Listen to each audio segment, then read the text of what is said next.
이번 영상에서는 138페이지. 자, 이번 영상에서는 방정식과 부등식의 활용. 자, 보도록 할게요. 자, 우리 이거 도함수를 방정식과 부등식에서는 어떻게 사용을 하느냐. 자, 첫 번째, 방정식의 실근의 개수를 우리는 여기서 파악할 수 있다. 이거지. 자, 방정식 fx는 0, 3차 함수일 때, 자, 우리 함수 y는 fx의 그래프와 x축과의 교점의 x좌표, 이게 실근인 거 자, 전부 다 알고 있는 사실이잖아. 그죠? 자, 실근의 개수가 교점의 개수랑 같다. 이것도 알고 있는 얘기야. 자, x축과 만나는 점이 실근이다. 방정식이 실근이다. 자, 이거는 우리 알고 있는 거야. 자, 그리고 fx는 gx. 자, fx식과 gx식의 만나는 점. 자, 만나는 교점이 우리는 실근이다. 그리고 실근의 개수는 교점의 개수랑 같다. 다 알고 있는 내용이지, 그지? 맞죠? 자, 그러면 우리가 이 부분에서 알아야 되는 건 어떤 거냐면, 근을 판별하는 방법에 대해서 알아야 되는 거야. 자, 실근의 개수. 무슨 말인지 알겠죠? 자, 서로 다른 세 실근이 나오려면 어떻게 해야 되냐? 일단 3차 그래프가 이렇게 생겼어.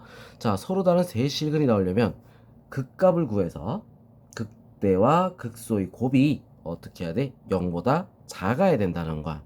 자, 극값을 구해서 둘이 곱했을 때 0보다 작다. 그러면 서로 x축 건너편에 있다는 거지. x축 건너편. 그 말은 뭐다? 세기가 된다. 이거야.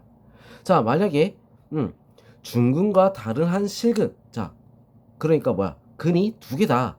자, 근이 두 개가 나오려면 어떻게 해야 돼? 곱했을 때 0이 나와야 된다. 이거야. 곱해서 0이 나와야 된다. 극값과 극값, 두 개의 극값의 곱이 0이 돼야 된다. 그럼 하나는 어떻게 돼? 중근이란 얘기야. 무슨 말인지 알겠죠? 자, 그 다음 이번에는 한 실근과 두 허근. 자, 하나밖에 없다는 거지. 실근이 한 개다. 이러면 어떻게 돼야 돼? 극값과 극값의 곱이 0보다 크다. 자, 서로 같은 곳에 위치한다는 거야.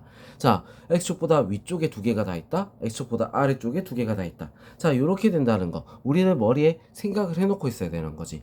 자, 어떨 때 어떤 모양이 된다. 극값의 곱이 0보다 작을 때, 두 극값의 곱이 0보다 작을 때는 어떻게 돼? 0보다 작을 땐 실근이 3개. 극값의 곱이 0일 때는 실근이 두 개. 두 개.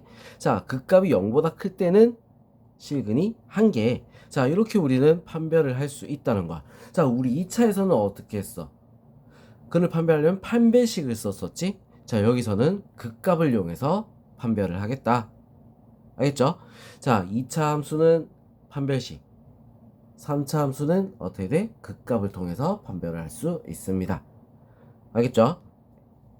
자, 그러면 일단 여기서 옆에 요거 한번 볼게요. 3차 함수가 극값을 갖지 않는다. 자, 극값을 가질 때는 우리 극값을 이용해서 구한다 했는데 극값을 안 가질 때는 그냥 실근이 한 개인 거야.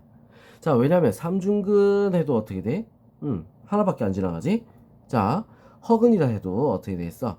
극값을 갖지 않는 허근이라 해도 어때? 실근이 하나인 거야. 자, 그럼 우리 어떻게 그 미분했을 때 그림이 그려지냐면 이 앞에 부분 여기 같은 경우는 미분했을 때 어떻게 돼? 요런 모양이 되는 거야. 알겠어? 두 점에서 만나는 경우. 자, 삼중근 같은 경우는 어떨 때다? 삼중근 같은 경우는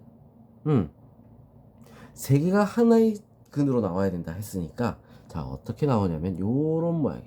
요런 모양. 알겠죠? 자, 그러면 한 실근과 두 허근이다 하면 우리 어떻게 되냐면 저 이렇게 공중에 붕 떠 있는 모양, 이런 모양이라는 얘기지. 자, 그래서 우리 요거 같은 경우는 어떻게 돼? 극값이 존재하지 않는 거야. 자, 요거서 우리는 근이 몇 개? 한 개다 이거지. 근은 한 개. 근이 한 개. 알겠죠? 자, 그럼 요렇게 우리가 구분을 해주면 되겠다. 알겠어? 자, 그럼 부등식에 활용해서 우리가 보면은 모든 실수에서 0보다 크거나 같다. 자, 요런 모양이 나왔어. 응?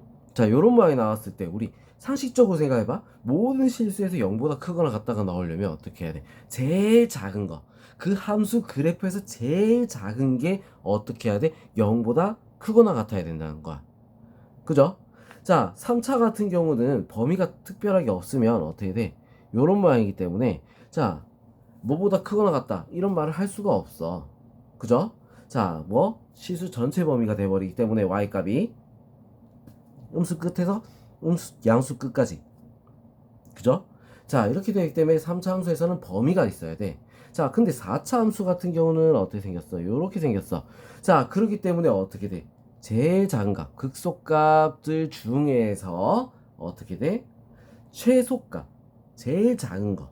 자, 그러니까 극값을 넣었을 때 제일 작은 거, 범위 안에서 제일 작은 숫자가 0보다 크거나 같으면 어떻게 돼? 모든 실수에서 0보다 크거나 같다가 성립이 된다. 이거야. 무슨 말인지 알겠죠? 자, 그런 식으로 우리가 생각을 할 수가 있다는 거지. 이해됩니까?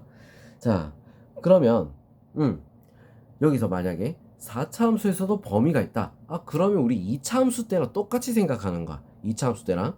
자, 2차 함수 때랑 똑같이 어떻게 해야 돼? 범위가 있으면 범위 안에서 제일 작은 값이 0보다 크거나 같으면 된다.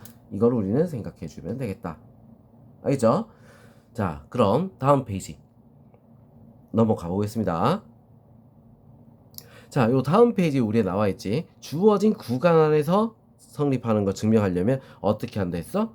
또 다시 한번 얘기하면 제일 작은 최소값이 0보다 크거나 같으면 나머지는 전부 다 0보다 크거나 같다. 자, 이렇게 된다는 거. 자, 머릿속에 꼭 기억을 해두세요. 알겠죠? 자, 그럼 우리 이제 넘어가서 우리 다음 영상부터 문제풀이 해보도록 하겠습니다. 자, 우리 문제 풀 때는 앞에서 지금 내용 설명, 개념 설명을 한 거랑 조금 다르게 문제풀이가 이루어질 거야. 알겠어? 자, 그래서 이제 우리 이 개념 같은 경우는 머릿속에 요렇게 되면 요렇게 되는구나 라는 걸 익히라는 얘기고, 자, 이제 문제풀이에서는 그 방법을, 그 개념을 이용해서 자, 어떻게 응용을 해서 문제를 풀게 되는지 그걸 보게 되는 거야. 자, 그래서 문제풀이 방법, 자, 어떻게 하는 건지 잘 보고 따라 하시면 됩니다. 알겠죠? 자, 개념은 일단 어떻게 되겠어? 자, 다시 한번 읊어줄게요. 방정식 같은 경우는 어떻게 된다? 극값을 구해서 극값이 어떻게 돼 있냐에 따라서 자, 근이 있다 없다. 자, 그게 판별이 된다는 거야. 자, 그러면 제일 쉬운 방법은 뭐라고 했는 거야? 어떤 건가요? 그래프를 그릴 줄 알면 되지. 맞죠? 자, 그래프를 그려보는 방법이 굉장히 중요하다. 그리고 부등식 같은 경우는 어떻게 돼? 최소값 아니면 제일 최대값. 자, 그걸 구해서 우리는 범위 안에 만들어주면 된다는 거야. 알겠죠? 자, 그럼 일단 다음 영상에서 문제풀이 바로 넘어가면서 공부를 다시 이어가 볼게요.